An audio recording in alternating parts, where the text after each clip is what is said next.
Bonjour à toutes et à tous et bienvenue dans ce nouvel épisode. Aujourd'hui, un podcast un peu spécial car je reçois Charlotte et Lilian, deux jeunes qui s'apprêtent à vivre une expérience unique, le pèlerinage des jeunes à Rome. Du 28 juillet au 3 août 2025, plus de 30 000 jeunes français sont attendus pour ce grand rassemblement.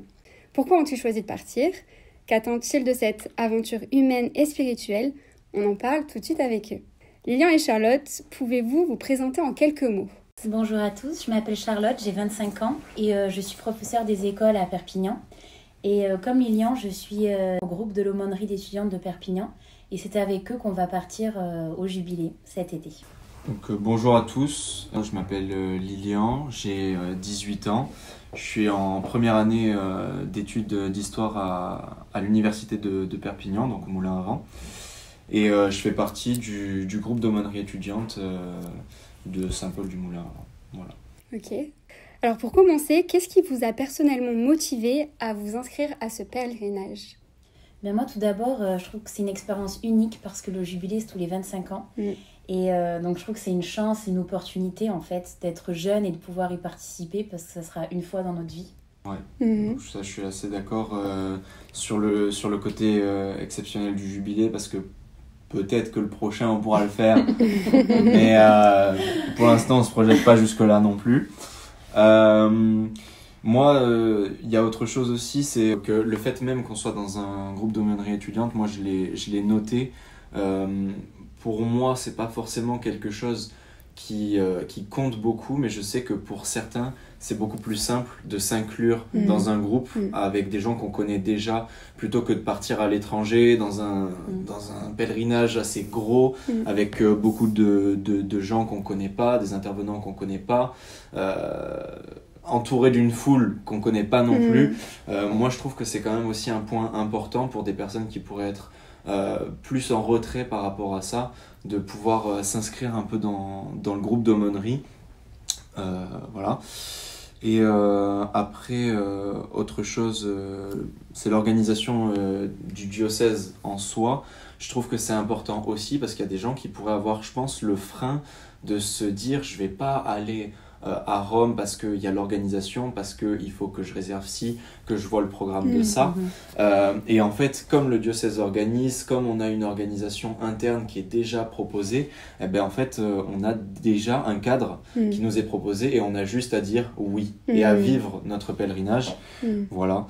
Et pour un côté plus personnel, moi je sais que le pèlerinage, c'est toujours une occasion de approfondir sa relation avec Dieu et donc forcément on a une expérience particulière à chaque pèlerinage et que le Jubilé en tant que pèlerin exceptionnel, il est forcément particulier dans notre cheminement personnel et aussi pour moi, comme j'ai déjà visité Rome, l'occasion de redécouvrir la ville et potentiellement j'irai avec mon meilleur ami avec qui je suis déjà allé à Rome la première fois.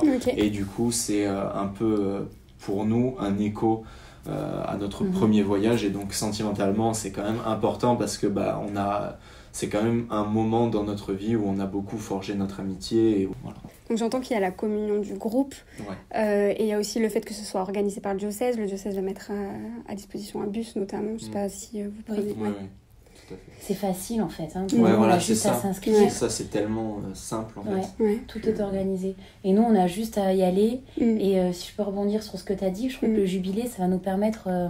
c'est une semaine où on va rencontrer des jeunes du monde entier, des Français. Donc c'est des moments forts d'échange en fait, où on peut parler de la foi, de tout. Parce qu'il y a des fois des petits... je crois qu'il va y avoir des petits moments de conférences, des groupes de parole. Et donc ça va vraiment renforcer notre foi, renforcer notre lien avec Dieu. Il y a des moments qui vont être fabuleux, le passage de la Porte Sainte. Enfin, moi, je sais que j'attends ça avec impatience. Donc, je trouve que ce qui est intéressant, comme tu dis, c'est qu'on peut partir en groupe. Donc, on n'est pas tout seul. Mais en même temps, on va s'ouvrir à d'autres personnes, rencontrer des personnes de tout horizon qui partagent la foi avec nous. Donc, je pense que ça va être merveilleux. C'est vraiment une expérience humaine aussi. Mais ça, c'est clair que c'est un point important aussi... l'inscription dans la communauté catholique internationale parce que on a la nôtre de communauté un petit peu déjà dans notre paroisse et puis dans notre aumônerie et tout ça Il y a des pèlerinages qui nous permettent de découvrir un petit peu Lourdes, Thésée, parce qu'il y a quand même un côté international, mais à moindre échelle, et on reste souvent dans notre groupe et tout ça. Là, on va être à l'étranger. C'est quand même quelque chose de particulier de pouvoir justement s'inscrire dans cette communauté-là et se rendre compte que en fait, l'Église, elle est universelle, elle est partout, elle rassemble les nations, elle rassemble même les diocèses français, parce qu'en fait, on n'a pas forcément l'impression, mais chaque diocèse, il fonctionne en fonction de son territoire, de sa culture, de ses spécificités, donc on va forcément rencontrer plein de gens, et ça va être quand même assez exceptionnel, je pense, comme expérience par rapport à d'autres pèlerinages. Voilà, je pense quand même. Alors, qu'attendez-vous le plus de cette expérience à Rome ? Moi, ce qui m'intrigue un peu, c'est à la fin du week-end, on va aller à Tor Vergata avec le pape François. Donc, il y aura une messe. Je crois que ce sera en plein air. Donc, moi, c'est vraiment ça que j'attends. Donc, voir le pape, où tout le monde va être regroupé, comme tu disais juste avant, tous les pays. Là, vraiment, ça va être l'unité, en fait, de l'Église catholique. On va tous attendre le pape. Je pense que ça va être un moment incroyable. Et également le passage de la Porte Sainte, où aussi j'attends. Ouais, pour ma part, après moi je me suis moins basé sur le programme en soi. Pour mes attentes, c'est un peu plus général, on va dire. Mais c'est la découverte déjà de la ville en soi, de ses monuments, de son histoire, d'un peu pouvoir s'imprégner de tout l'art qu'elle contient, parce que Rome, c'est quand même un monument à part entière, un immense monument d'histoire, de culture, d'art, de beauté, etc. Et donc il y a la découverte et la redécouverte de certains lieux que j'ai déjà visités, puisque j'ai eu la chance de déjà visiter par exemple certaines basiliques, Saint-Pierre, la chapelle Sixtine, de voir des choses magnifiques, et donc de redécouvrir ça sous un angle différent, parce que j'ai grandi entre-temps, j'ai pu découvrir de nouvelles choses. Il y a mon parcours personnel qui fait que il y a des choses que je vais apprécier très différemment. Et puis après, il y a l'expérience humaine, de pouvoir partager avec les gens de mon groupe, comme je l'ai dit, avec les gens d'autres groupes. Si on en rencontre, il y aura certainement des rencontres qui seront vraiment bien, des grandes messes qui rassembleront beaucoup de gens.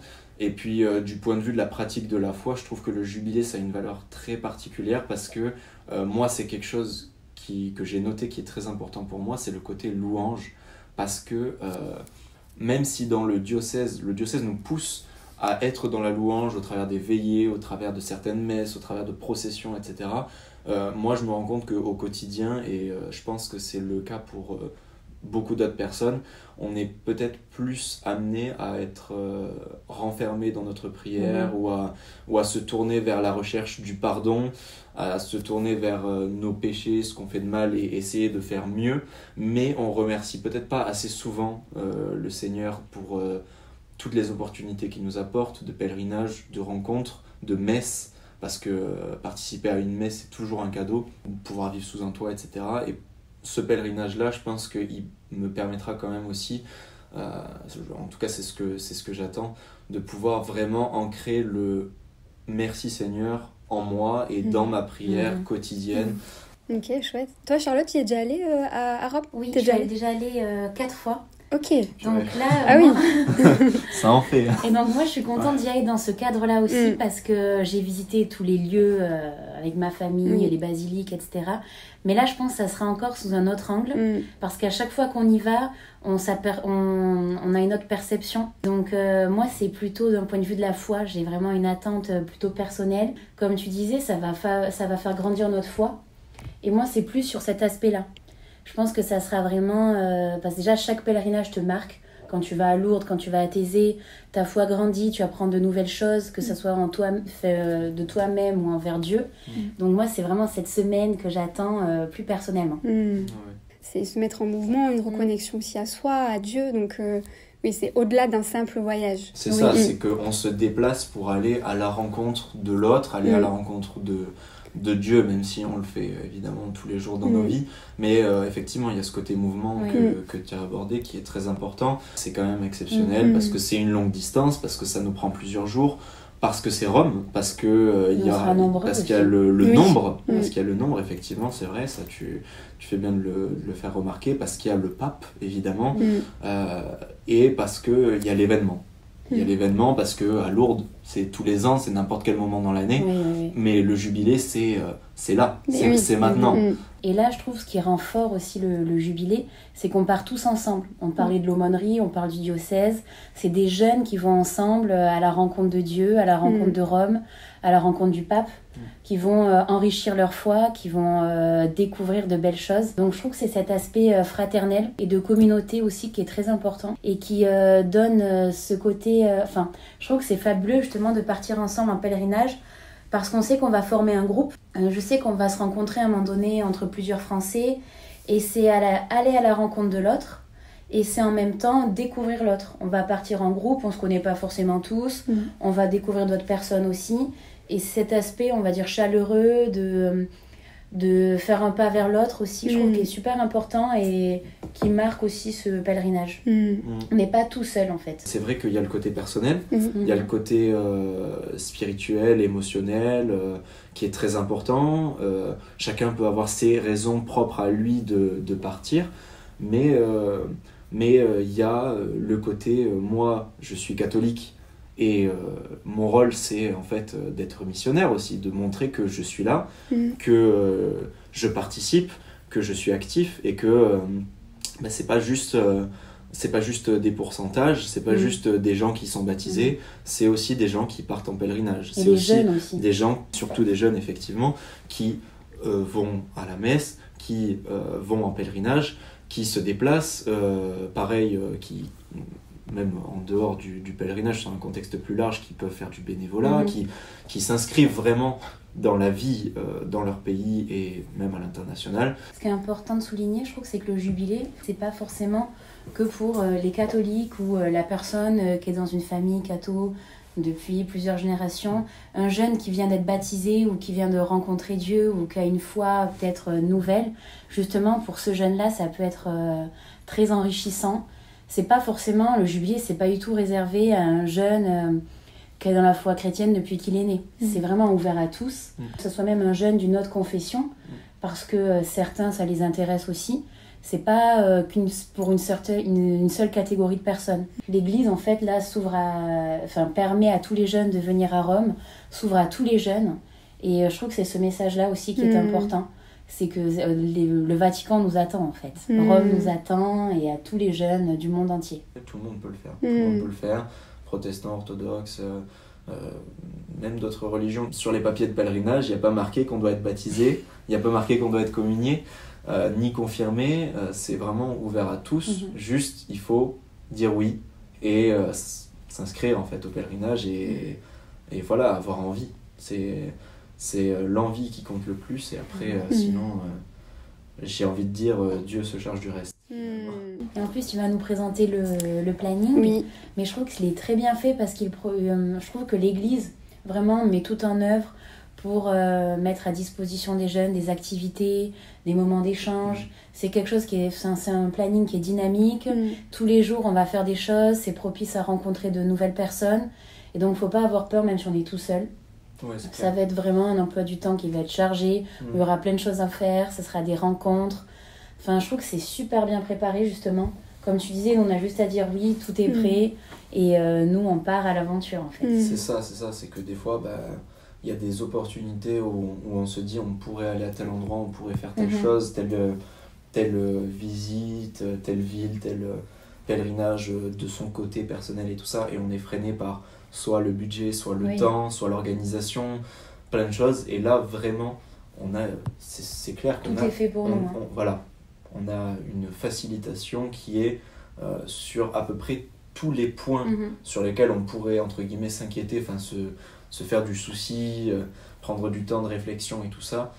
Et tout est fait pour nous permettre à tous, peu importe notre statut, peu importe, et ça j'insiste vraiment, peu importe ce qu'on est, qui on est, d'où on vient, etc. Peu importe, on a l'organisation universelle pour tout le monde qui permet vraiment de juste se poser la question, est-ce est-ce que je peux, évidemment, il peut y avoir des contraintes de temps, des contraintes parce qu'on travaille l'été, etc.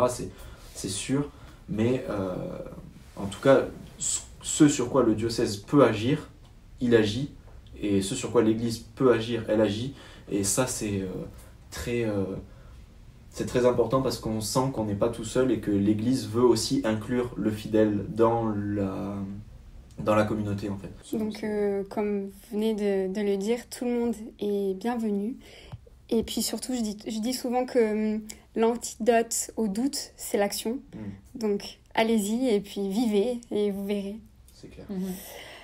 On va parler un peu Alors, pour avoir vraiment le détail du programme, je vous invite à aller sur le site du diocèse. Mais le jubilé des jeunes est une occasion de renforcer sa foi, vous l'avez dit, de prier ensemble, de recevoir la miséricorde de Dieu, de vivre des rencontres fraternelles, vous l'avez dit, ces moments de communion, avec des jeunes du monde entier, de franchir la porte sainte, tu nous l'as dit Charlotte, d'assister à une veillée de prière, et puis de célébrer la messe d'envoi avec le pape François.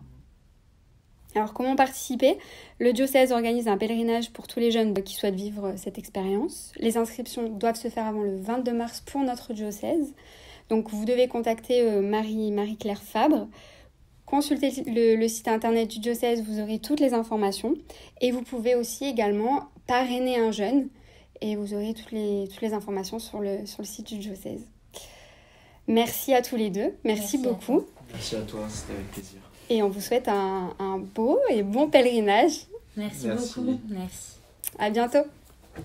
Merci de nous avoir écoutés. Si cet épisode vous a plu, je vous invite à le liker ou à nous témoigner votre intérêt.